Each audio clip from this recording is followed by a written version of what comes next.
જય માતાજી મિત્રો, અત્યારે હું સવારમાં જો ધાબા ઉપર ચડી ગયો છું અને તમે આ ધુમ્મસનો નજારો જોવો એકવાર. દૂર દૂર સુધી કાંઈ બતાતો નથી, નકરું જ ધુમ્મસ છે સવારમાં.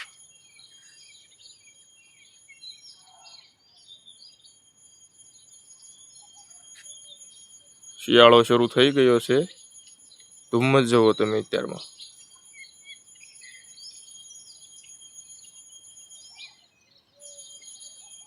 દૂર દૂર સુધી નકરું ધુમ્મસ જ ધુમ્મસ છે.